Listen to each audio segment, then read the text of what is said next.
नमस्कार, मैं हूं यूसुफ अंसारी और आपका स्वागत करता हूं न्यूज़ इंडिया 24x7 के ख़ास कार्यक्रम न्यूज़ रूम में मेहमान में। और आज हमारे साथ ख़ास मेहमान हैं मुख्तार अब्बास नकवी साहब, जो कि बीजेपी के वरिष्ठ नेता हैं, पूर्व केंद्रीय मंत्री हैं और कई बार राज्यसभा में रहे हैं, लोकसभा में भी रहे हैं। उनके साथ आज हम खुलकर बातचीत करेंगे।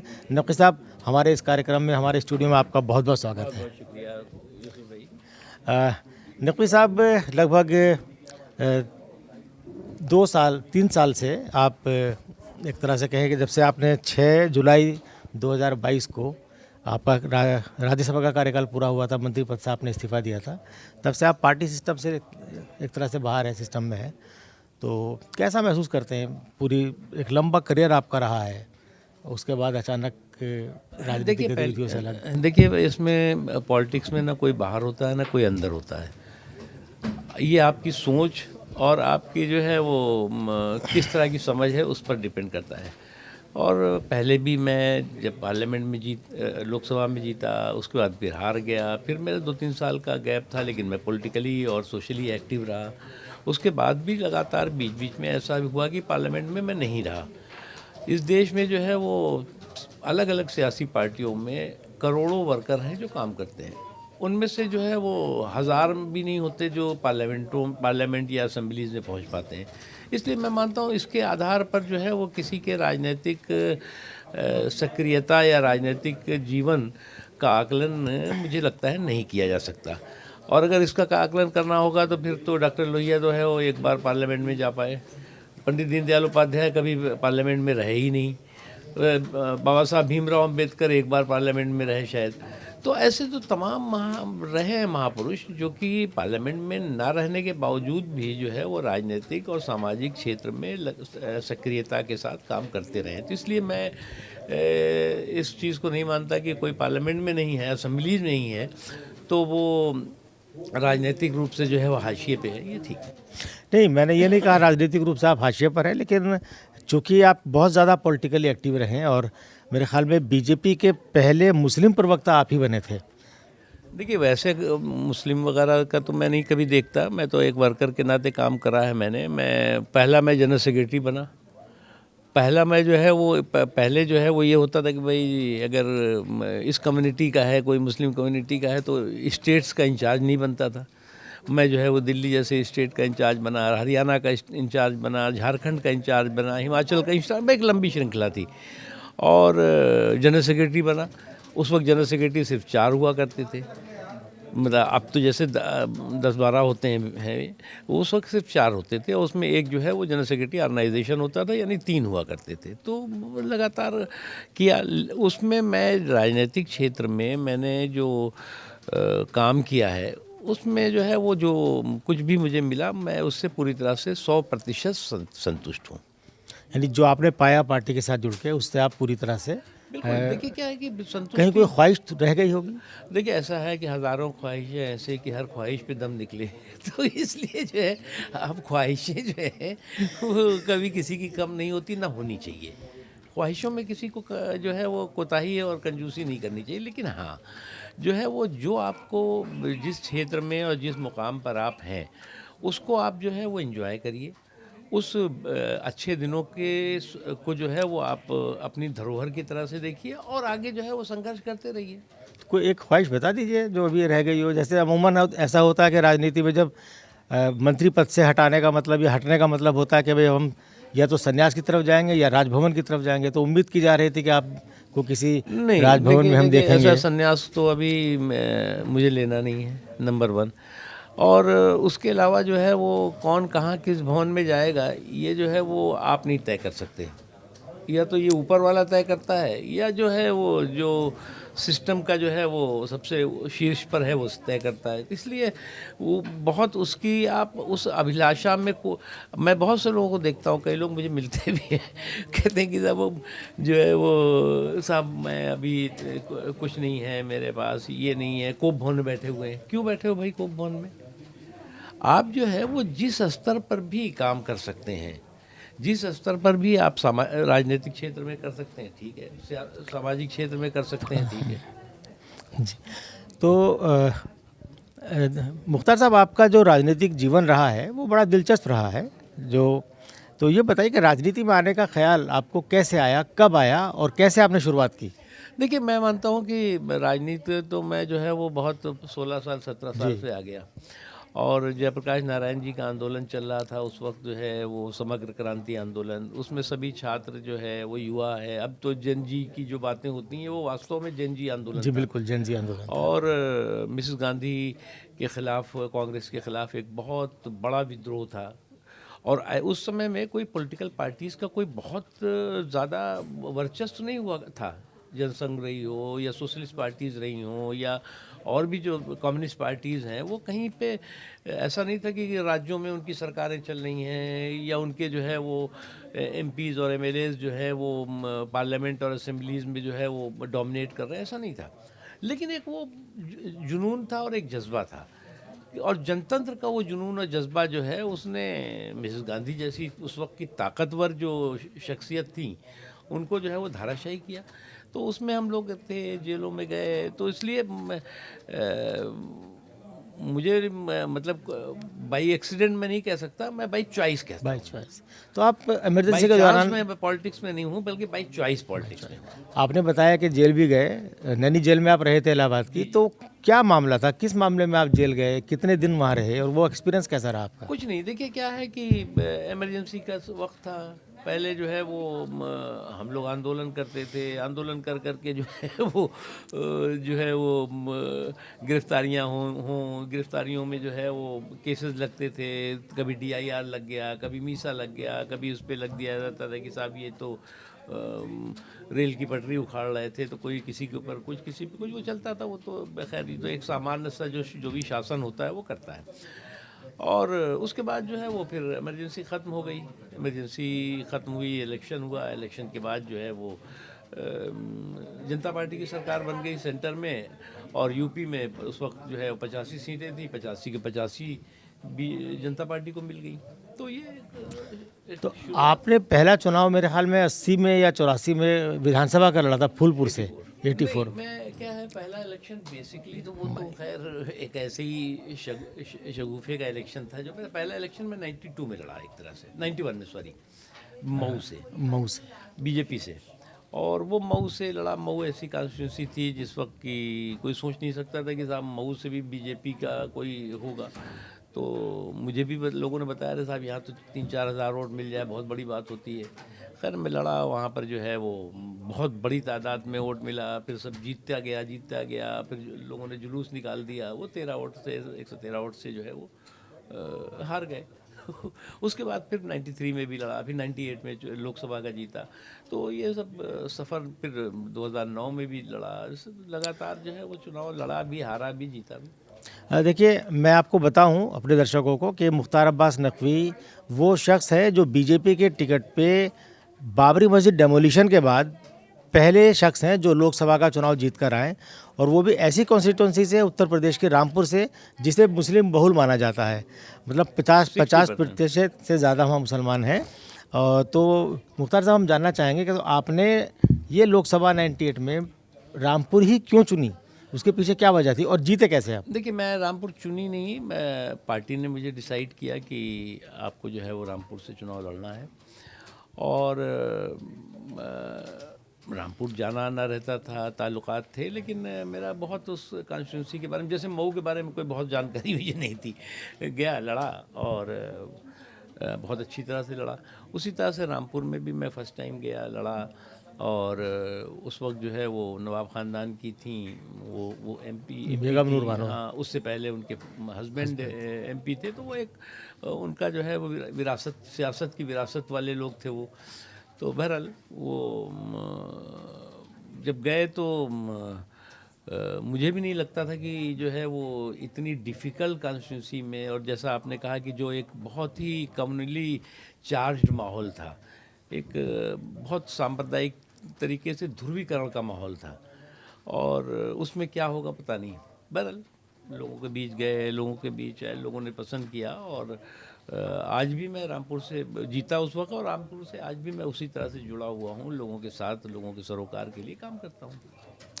तो रामपुर से जीतने के बाद आपको अटल बिहारी जी ने अपनी सरकार में मंत्री बनाया था। आप सूचना प्रसारण के इंडिपेंडेंट मंत्री भी थे, और इस सरकार में भी आप पहले राज्य मंत्री रहे, बाद में कैबिनेट मिनिस्टर रहे, तो कह सकते हैं कि साहब दो जो बीजेपी की सरकारें रहीं उनका आपको एक्सपीरियंस है, दोनों में क्या फ़र्क देखते हैं? अटल बिहारी वाजपेयी जी की जो सरकार थी उसके कामकाज में और मोदी सरकार के कामकाज में क्या डिफरेंस आपने महसूस किया? देखिए, अटल जी की सरकार में मैं इंफॉर्मेशन ब्रॉडकास्टिंग के साथ साथ पार्लियामेंट्री अफेयर भी देखता था और बहुत डिफ़िकल्ट टाइम था।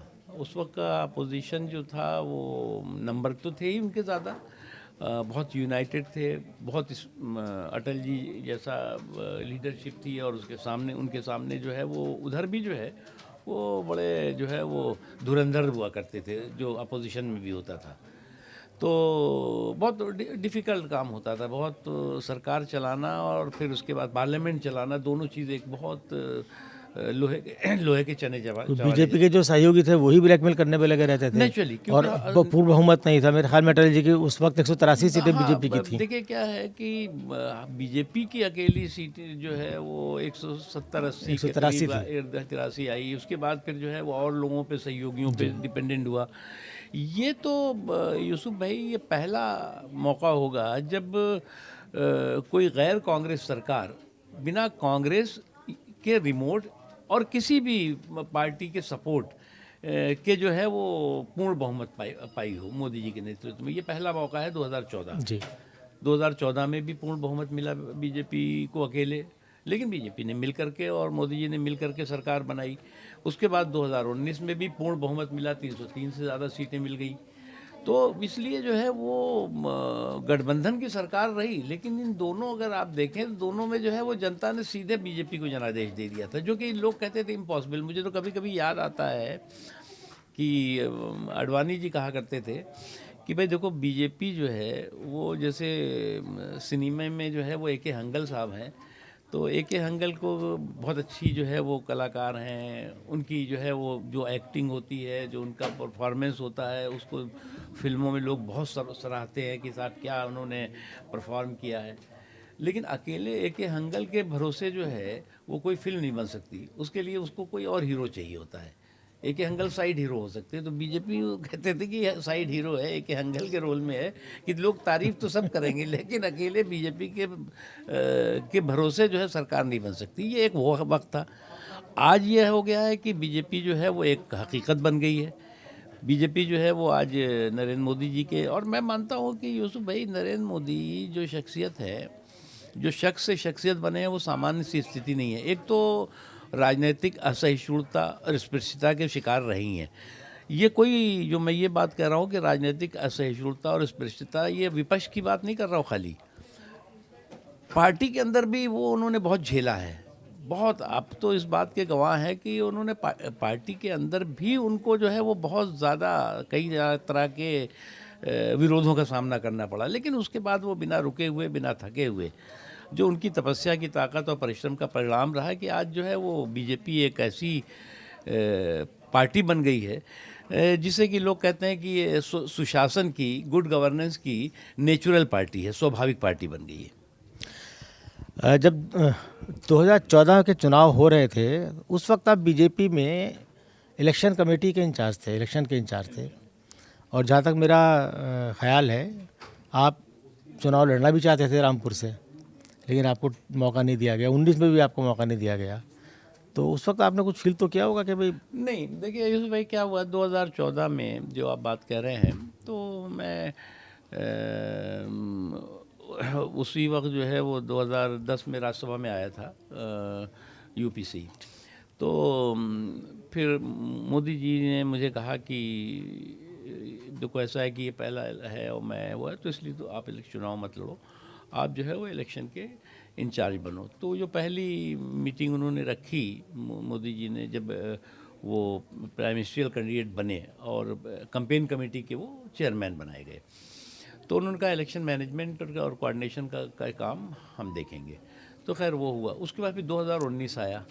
2019 में भी मुझे इलेक्शन मैनेजमेंट और जो है वो कोऑर्डिनेशन का काम इंचार्ज के तौर से काम करने का मौका मिला। और फिर 2024 आया, उसमें भी जो है वो मुझे साउथ का कुछ, कर्नाटक का एरिया, कुछ जो है वो केरला का एरिया, कुछ बिहार का एरिया, कुछ जो है वो मध्य प्रदेश के एरिया के लगभग जो है वो 70 से 80 लोकसभा की सीटें थी जहाँ पे मुझे इंचार्ज दिया गया था, क्लस्टर बनाए गए थे, वहाँ पे जाना था। तो मुझे कहा गया नहीं बाद में कि आप जो है वो इलेक्शन मैनेजमेंट का काम यहाँ देखिए। तो 24 भी मुझे देखने का मौका मिला। इसलिए जो है वो चुनाव का जो है वो प्रबंधन का काम जो है वो बड़ा डिफ़िकल्ट काम होता है।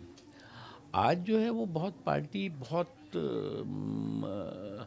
बहुत ही ज़्यादा जो है वो हर चीज़ की दृष्टि से बहुत मजबूत है, टेक्नोलॉजी की भी दृष्टि से मजबूत है। उसके अलावा जो है वो फाइनेंशियली भी जनता बहुत सपोर्ट करती है, सब चीज़ें हैं।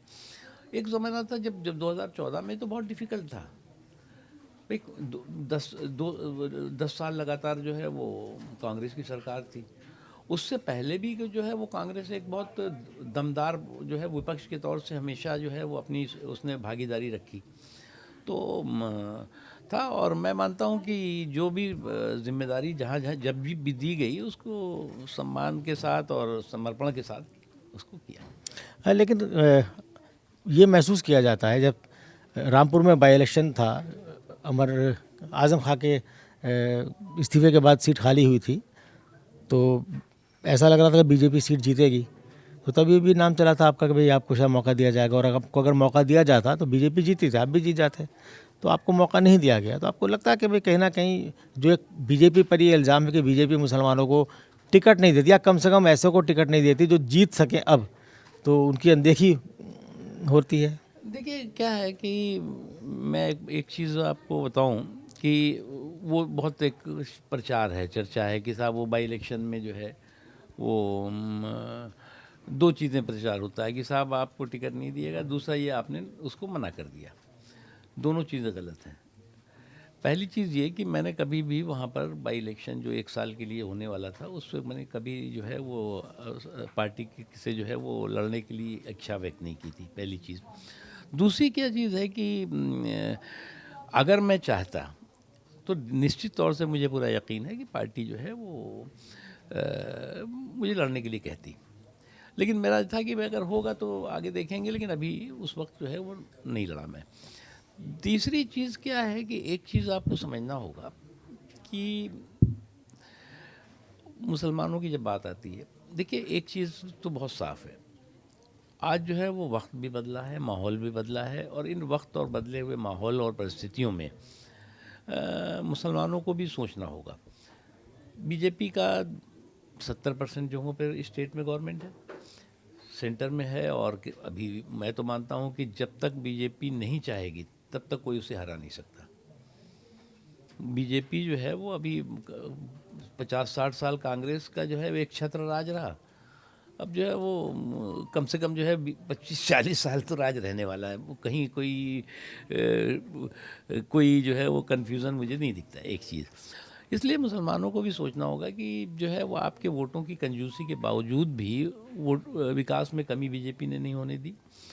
और आज जो है वो बीजेपी को लेकर जो अनटचेबिलिटी की सोच है, इंटॉलरेंस की सोच है, वो कई कारणों से मैं मान सकता हूँ कि उनके दिलो दिमाग में, मैं भी जब शुरू में, मैं तो जब जेपी मूवमेंट में था उस वक्त जो है वो तभी था कि जनसंघ और आरएसएस जो है वो एंटी मुस्लिम है, ये एक दिमाग भरा हुआ था लोगों के। लेकिन सबको ये बात समझना होगा कि 25 करोड़ की पॉपुलेशन जो है वो उसको कोई देश से जो है निकाला नहीं कर सकता। लेकिन आपकी पार्टी के नेताओं के जो बयान मुसलमानों के बारे में आते हैं, कई तो कैबिनेट मंत्री हैं, गिरिराज सिंह अक्सर जो बोलते हैं उन पर कहीं कोई लगाम नहीं, ना पार्टी अध्यक्ष की तरफ से बोला जाता है, ना प्रधानमंत्री की तरफ से, ना गृह मंत्री की तरफ से। तो ऐसे में सिर्फ मुसलमानों से तवक्को करना, क्या आपकी पार्टी के बड़े नेताओं को सोच समझ कर मुसलमानों के बारे में नहीं बोलना चाहिए? अभी कई नेताओं के बयान इधर वायरल हुए हैं कि भाई हमें तो मुसलमानों का वोट चाहिए नहीं है। तो एक तरफा काम तो लगा, सिर्फ मुसलमान सोचे, पार्टी ना सोचे। देखिए ऐसा है कि जो आपने कहा कि कुछ बयान, इस आइसोलेटेड जो बयान हैं, घटनाएं हैं, जो छुटपुट घटनाएं हैं, उसके आधार पर आप बीजेपी के सोच का आकलन नहीं कर सकते। आप ये बताओ, पूरी दुनिया के इस्लामिक देश, पूरी दुनिया के मैं कह रहा हूँ, जो भी जितने बड़े देश हैं, चाहे वो यूएई हो, चाहे वो सऊदी हो, चाहे जितने भी हों, वो सारे के सारे मोदी जी के से जो है वो क्यों इतना प्यार करते हैं, मोदी जी के साथ क्यों इतनी करीब हैं, इतनी दोस्ती है? क्या हिंदुस्तान के इतिहास में इतना बेहतरीन और इतना शानदार, इतना जानदार रिश्ता हिंदुस्तान का कभी रहा जो मोदी जी के शासनकाल में जो है वो इन इस्लामिक देशों के साथ है? अरे पूरी दुनिया का इस्लामिक विश्व जो है वो मोदी जी के साथ खड़ा दिखाई पड़ रहा है, और यहाँ के जो है वो कुछ लोग जो है वो वो जो है वो जिहादी जिले इलाही बंदे की झोड़ में लगे हुए हैं। भाई अभी बरेली से खबर आई कि 12 लोगों को गिरफ्तार किया गया, 3 की और तलाश हुई, बाद में पता नहीं गिरफ्तार हुए नहीं हुए। उनका कसूर सिर्फ इतना था कि वो अपने घर में जुमे की नमाज़ पढ़ रहे थे, घर के अंदर, 4 दीवारी के अंदर। तो क्या घर के अंदर भी नमाज नहीं पढ़ने दी जाएगी? और बीजेपी का किसी बड़े नेता ने इसकी मुखालफत नहीं की।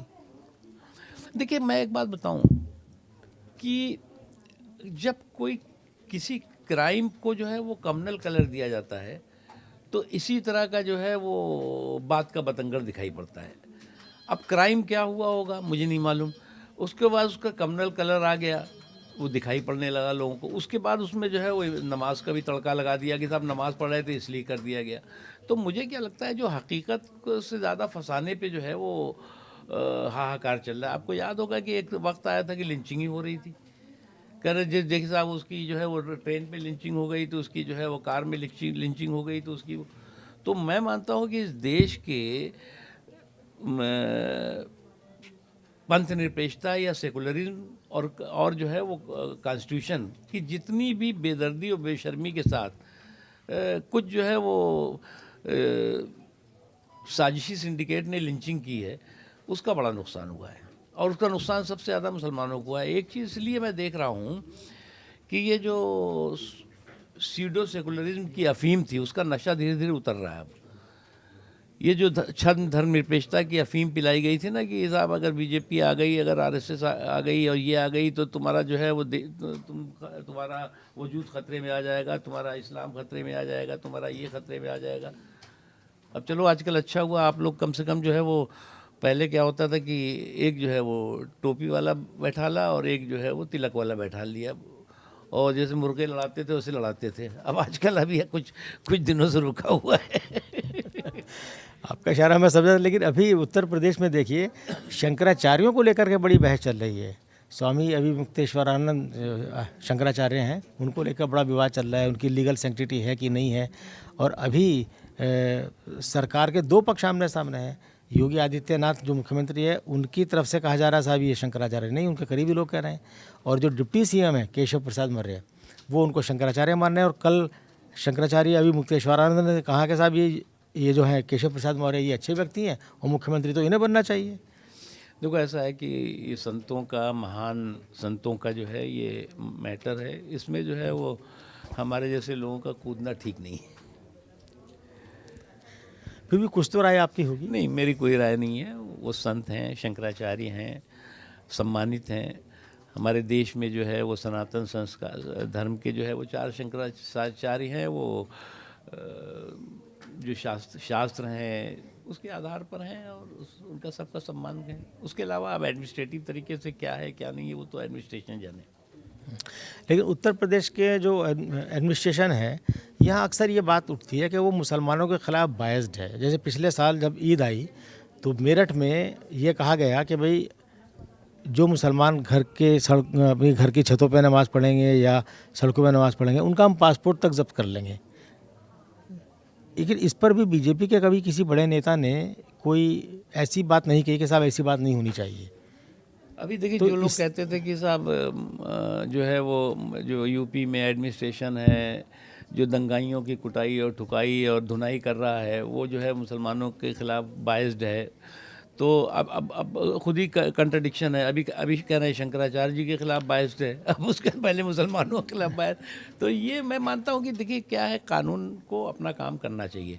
हाँ, कानून को अपने काम करने में कोई कम्युनल एंगल नहीं डालना चाहिए, कम्युनल प्रेजुडिस नहीं होना चाहिए, सांप्रदायिक पूर्वाग्रह कहीं पर नहीं दिखाई देना चाहिए। ये मैं इससे सहमत हूँ। अभी आपने कहा कि साहब अगले 20, 25 या 40 साल बीजेपी कहीं जाने वाली नहीं है, तो क्या इसके पीछे माना जाए कि जो विपक्षी तरफ से लगातार आरोप लग रहे हैं कि भाई आपने ईवीएम, पहले ईवीएम था फिर एसआईआर कि पूरा सिस्टम मैनेज कर लिया है और हर चुनाव बीजेपी जीतती है, वोट चोरी से जीतती है, तो क्या ये भी एक वजह उसके पीछे है या कोई और वजह है? देखिए, मैं उसमें एक बात बताऊँ, मैं विपक्ष में बीजेपी ज़्यादातर रही है। मैं तो खैर विपक्ष का ज़्यादातर मैंने पॉलिटिक्स के समय में देखा है, पार्लियामेंट भी देखा है।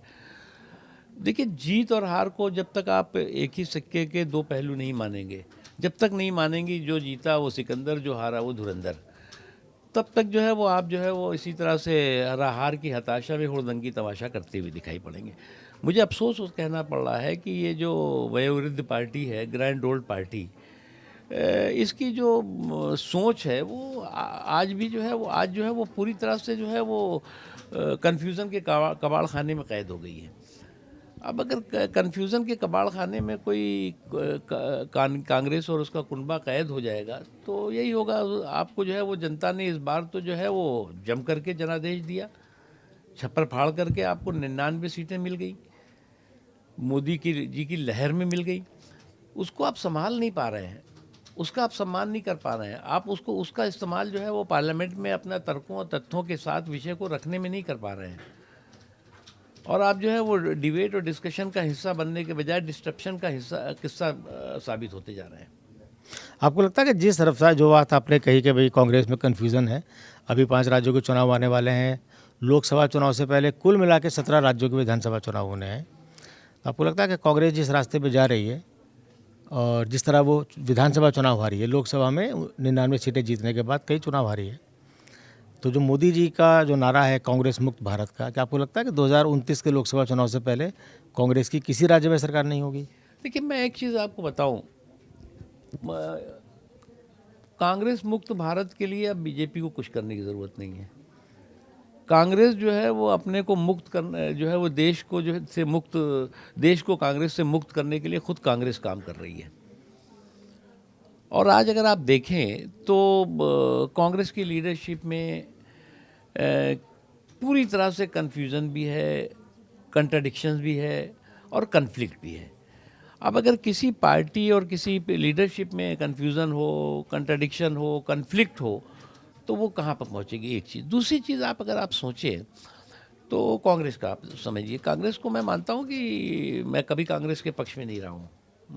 मेरी पॉलिटिक्स भी, वो अलग बात है कि कुछ लोग जो है वो गैर कांग्रेसवाद करते करते कांग्रेस की गोद में चले गए होंगे, लेकिन मेरी पॉलिटिक्स शुरुआत से ही गैर कांग्रेसवाद वाली रही है और आगे भी रहेगी इंशाल्लाह। कांग्रेस जो है वो एक सिस्टम था जो धीरे धीरे कोलैप्स कर गया है। कांग्रेस के बगैर जो है वो लोग सोच नहीं सकते थे कि कांग्रेस मानी सत्ता की पार्टी, और जो पार्टियां हैं वो विपक्ष में 2-4 छुटपुट वाली पार्टियां हैं। जैसे आज बीजेपी है, आज स्वाभाविक तौर से बीजेपी एक सुशासन और शासन की पार्टी मान ली गई है, और पार्टियां जो है वो, तो इसलिए ये सोचना कि आप परमानेंट कोई सत्ता में रहेगा या परमानेंट कोई विपक्ष में रहेगा, ये गलत है। लेकिन ये होता है ना कि हार तब होती है जब मान लिया जाता है, जीत तब होती है जब ठान लिया जाता है। अब आपकी दिक्कत क्या है कि आप बिहार के चुनाव के बीचों बीच में एक यात्रा निकाल रहे हैं, और उस यात्रा का संदेश ये दे रहे हैं कि अगर आप जनता हमें वोट भी देगी तब भी तो चोरी हो जाएगा, यानी कि आप हम जीतेंगे नहीं भैया, तुम वोट भी दोगे तब भी हम हार जाएंगे। तो लोगों ने कहा भैया जब तुम जी हमारे वोट देने के बाद भी कह रहे हो हम हार जाओगे, तो फिर तो हम एक तरफा वोट करें, तो तुम्हें क्यों वोट दें? तो आप पहली बात तो तय करो ना कि आप लोगों में मैसेज। देखिए, मैं मानता हूँ कि मैं इससे कोई मुझे गुरेज नहीं है। राहुल गांधी मेहनत करते हैं, परिश्रम कर रहे हैं, लेकिन ऐसा परिश्रम किस काम का भैया कि जिसका परिणाम ही ना निकले। ये तो वो ऐसा विद्यार्थी की स्थिति हो गई कि जो बिना परीक्षा में परिश्रम के बगैर जो है वो प्रमाण पत्र चाहता है, और वो प्रमाण पत्र नहीं मिलता तो पराजय का प्रमाण पत्र की पेटी लेकर के घूमता है कि साहब मुझे तो लूट लिया मिल के हुस्न वालों ने। तो ये जो है, ये जब तक इस सोच और सनक से बाहर नहीं निकलेंगे तब तक जो है वो आपका जो है वो सियासी सुपड़ा जो है धीरे धीरे एक के बाद एक साफ होता जाएगा। और राहुल गांधी जी, मैं मानता हूं कि आज जो है वो उनके खुद जो साथी हैं जिनके साथ वो गठबंधन करते हैं, पार्टी के लिए है नहीं मुझे मालूम, लेकिन गठबंधन के लिए जो है वो आज राहुल गांधी जी एक लाइबिलिटी बन गए हैं, एक बोझ बन गए हैं। और इसीलिए आप देखें राज्यों में जो है वो आज भी जो है वो कांग्रेस नेशनल पार्टी तो है ही है। अब वो कितने दिन रहेगी मालूम नहीं, लेकिन जो है वो आज भी जो है वो जो रीजनल पार्टीज़ हैं उन कांग्रेस के साथ जो है वो अलायंस करने में 100 बार सोच रही हैं कि भैया करें कि नहीं करें। नहीं तो ऐसा नहीं हम तो डूबेंगे सनम, तुमको भी लोग डूबेंगे, इनका ये जो चक्कर है कि ये तो डूबेंगे, हमको भी जो है वो घसीट ले जाएंगे। तो ये जो एक है ये एक बहुत बड़ा कांग्रेस के लिए एक आत्मचिंतन करने की बात है। लेकिन अफसोस की बात है कि कांग्रेस जो है वो इन तमाम नाकामियों से सीख लेने के बजाय जो है वो और ज़्यादा जो है अहंकार में है। आज जो है वो उसका जो जनाधार है वो तो वेंटिलेटर पर है, लेकिन अहंकार एक्सीलेटर पर है। क्या बात आपने कही। तो ये जो आप तुकबंदी करते हैं, ये शुरू से आदत है या बाद में आई? आपने मेरे ख्याल में किसी फिल्म की स्क्रिप्ट वगैरह भी कुछ लिखी थी? नहीं देखिए, मैं तो इसको कोई ये एक स्पॉन्टेनियस मुझे जो इश्यूज़ हैं, देखिए पहली बात ये कि आपको बहुत भारी भरकम, बहुत ज़्यादा जो है वो द्वेष से भरी हुई बातें, बहुत ज़्यादा जो है वो राजनीतिक रूप से अपशब्दों और के साथ जो है वो जो है वो लोग पसंद नहीं करते। लोग सोचते होंगे कि साहब हम ज़रा थोड़ा सा ठोक के बोल रहे हैं तो कोई बहुत बड़ा कमाल कर रहे हैं। मैं मानता हूँ कि आपको तो अच्छी तरह मालूम है, मैं 14-15 साल तक जो है वो प्रवक्ता मतलब कि एक ही होता था जी, जी, प्रवक्ता, कोई ऐसा भी नहीं, 4-6 हुआ करते थे। हर दिन प्रेस भी करनी होती थी, प्रेस का जवाब, हर सवाल का आप लोग जैसे लोग धुरंधर लोग हुआ करते थे उनका जवाब देना होता था। तो कभी भी मतलब अश्लील और असभ्य भाषा या अनपार्लियामेंट्री लैंग्वेज के ज़रिए जो है वो अपनी बात को नहीं रखा गया। लेकिन अब एक तो ये चलन हो गया है कि साहब जो भी कहो वही ठीक है।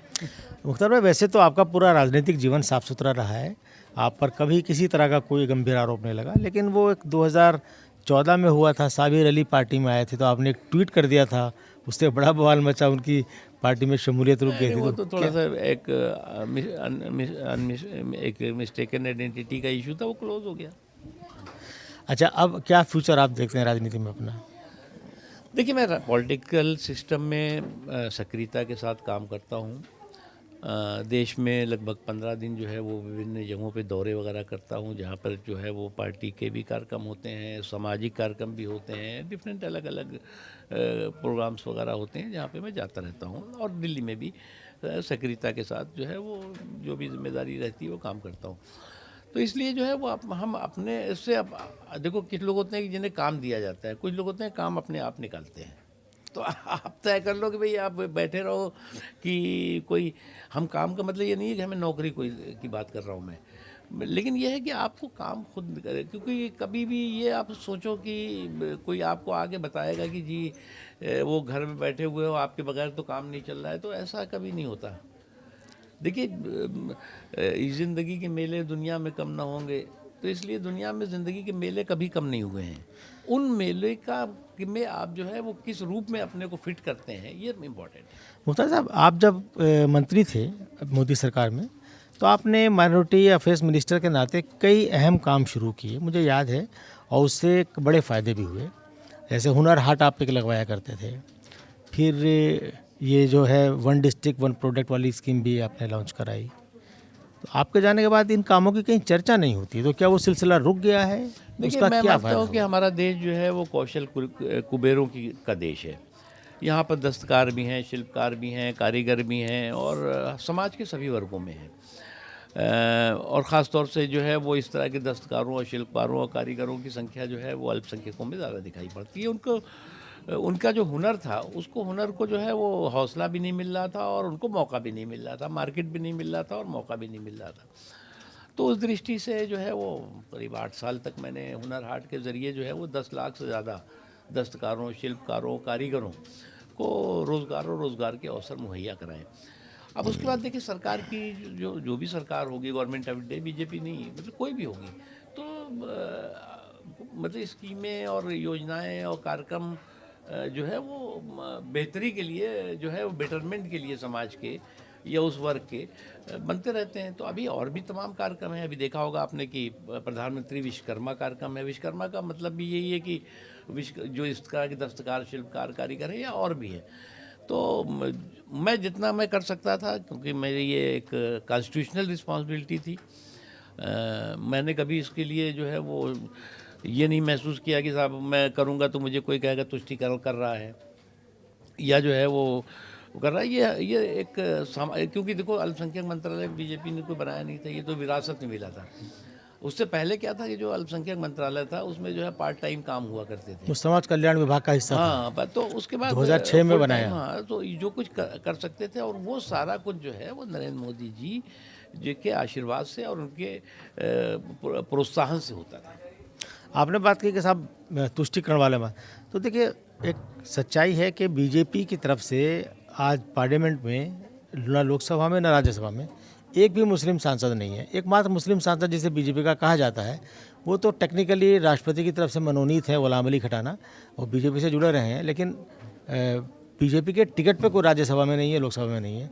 तो इसे आप पार्लियामेंट के अंदर मुसलमानों की नुमाइंदगी ज़ीरो है बीजेपी की तरफ से। देखिए, मैं मानता हूँ कि ये भी चिंता की बात है, और ये इसलिए नहीं कि ये मुसलमानों और एक इतना बड़ा वर्ग है, उसका रिप्रेजेंटेशन जो है वो पार्लियामेंट में दिन ब दिन, पार्लियामेंट नहीं असेंबलीज में भी दिन ब दिन सिमटता और सिकुड़ता जा रहा हो। और ये सबसे बड़ा चिंता की बात उन लोगों के लिए भी है जिन्होंने जो है वो थोक में वोट लिया मुसलमानों का, और फुटकर में भी उनको रिप्रेजेंटेशन नहीं दिया।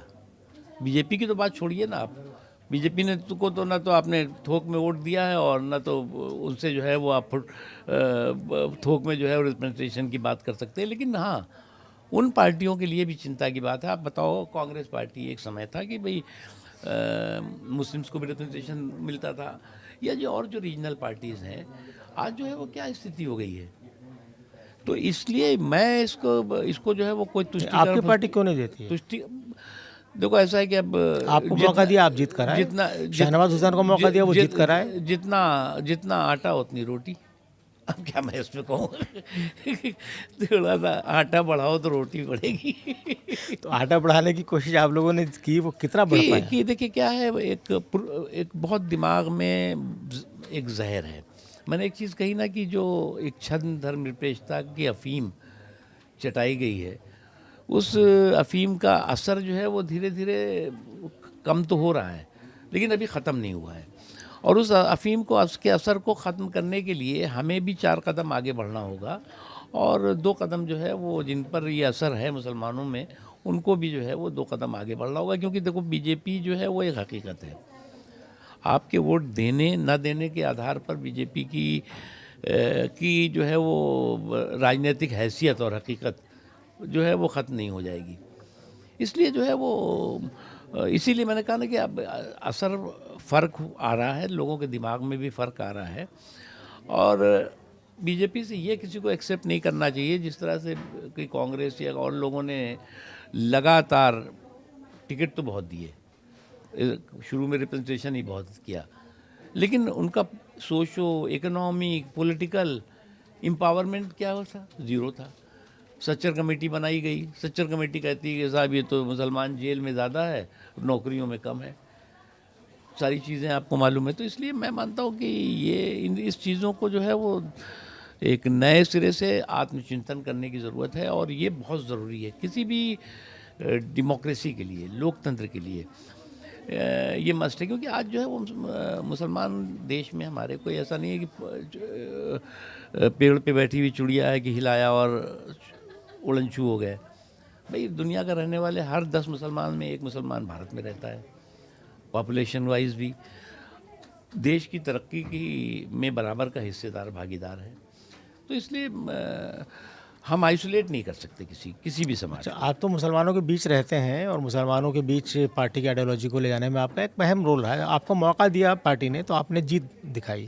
शहनवाज हुसैन को मौका मिला, वो भी जीते। वो 2 कंस्टिट्यूशन, पहले किशनगंज से जीते, बाद में वो हारे तो भागलपुर से 2 बार जीत करके आए। उससे पहले आरिफ बेग साहब जीते थे 89 में। तो लोग तो आपसे पूछते होंगे, भाई आपकी पार्टी हमें टिकट नहीं देती, तो आपके पास क्या जवाब होता है? हाँ, ये पूछते हैं, हम यही कहते हैं कि भैया तुम वोट कितना देते हो ये बता दो, टिकट का सवाल तो हमसे बाद में पूछना। तो वो तो है, लेकिन क्या है कि ये इस आधार पर हम जो है वो ये नहीं मानते कि आप जो है वो वोट कोई नहीं देता इसलिए उस समाज को टिकट नहीं मिलेगा, ये नहीं है। लेकिन उसके अलावा पार्टी जीत और हार के आधार पर जो है आकलन करती रहती हैं और करती हैं। कोई सवाल किसी का हो मुख्तार साहब से? आइए आइए आइए आइए, माइक माइक इधर लो, नाम बताना और सवाल पूछना। अस्सलाम वालेकुम सर।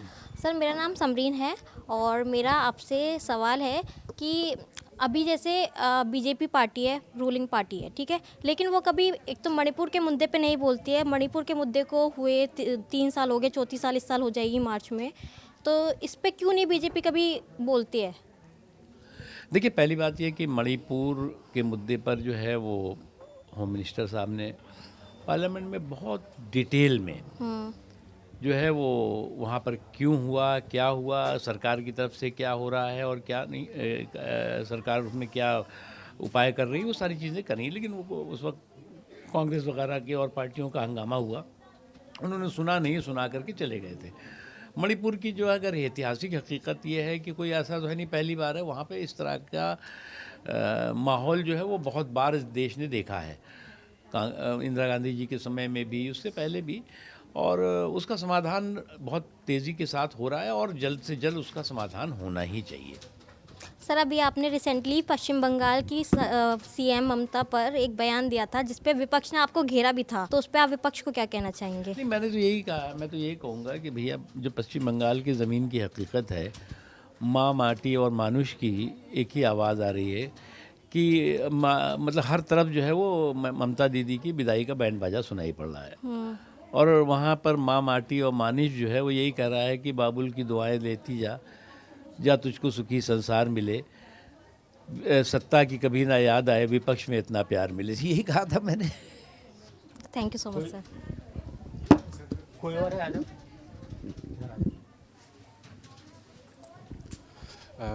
नमस्कार सर। सर मेरा सवाल ये है कि जब देश को विकसित भारत या विश्व गुरु बनाने का सपना देखा जाता है तो हालिया रिपोर्ट में ये पता चलता है कि इसरो के पिछले मतलब 25 और 26 के जो भी मिशन हैं वो लगातार फेल होते जा रहे हैं।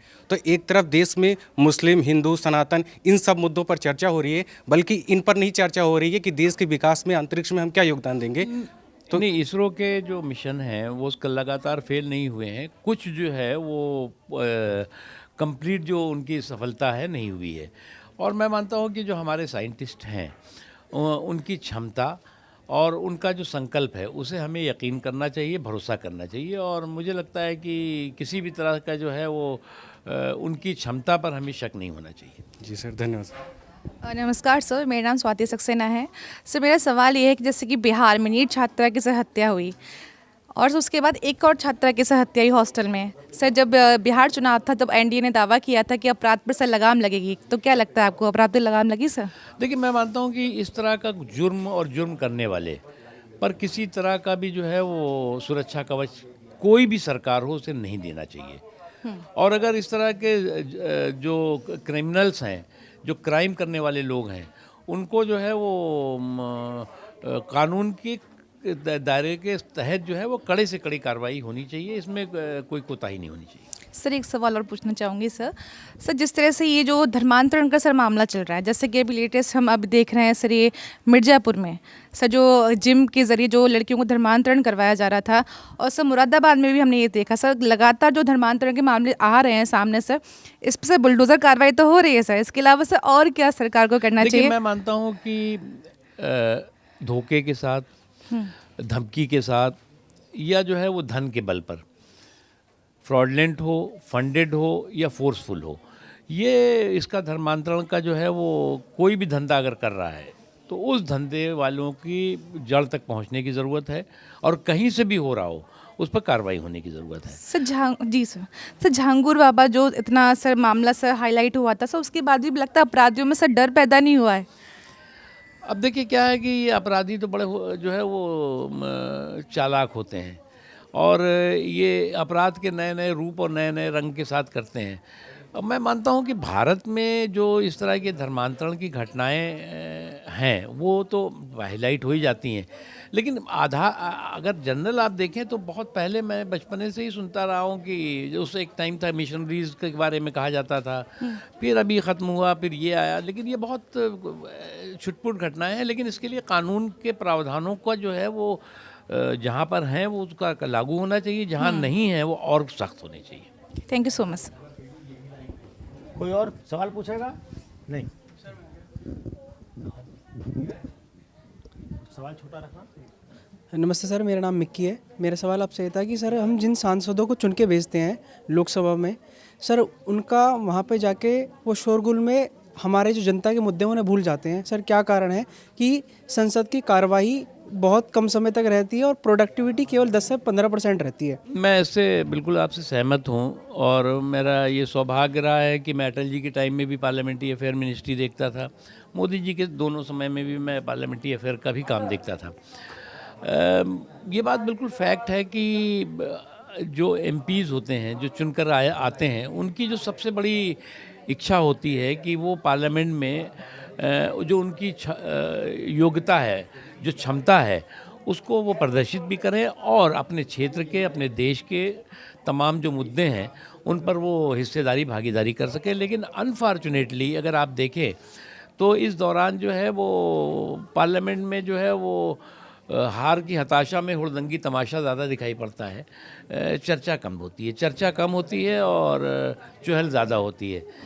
तो वहाँ पर जो है वो चर्चा जो है वो चवन्नी और खर्चा रुपया।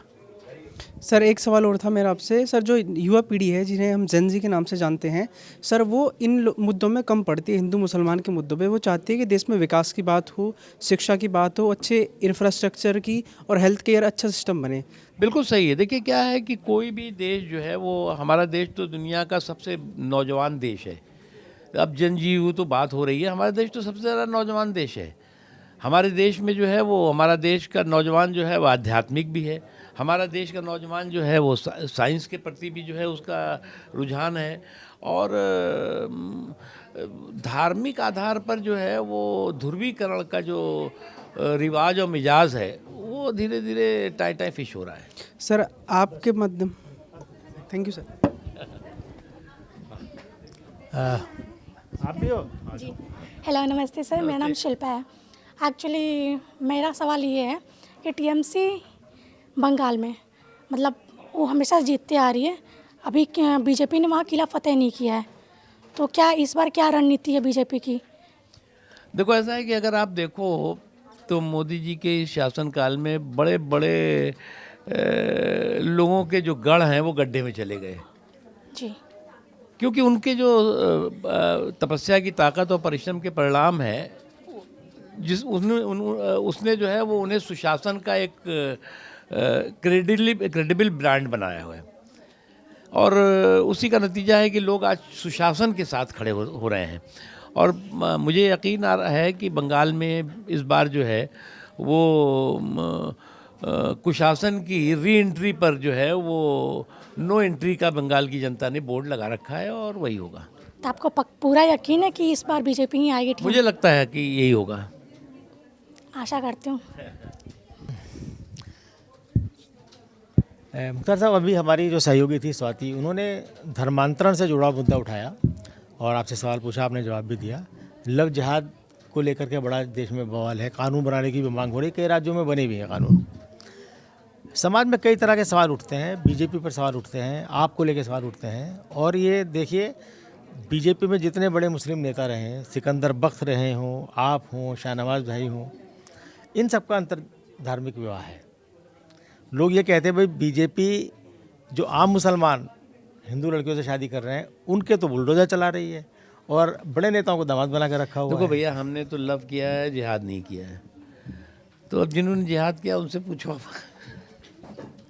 लेकिन क्या इस तरह के मुद्दे और इस पे इस तरह का रंग देना ठीक है? नहीं, मैंने शुरू से कहा, देखिए एक चीज़ आपको समझना चाहिए, जो धमकी के आधार पर, धन के आधार पर और धोखे के आधार पर जो धर्मांतरण का धंधा है वो कभी भी स्वीकार नहीं हो सकता।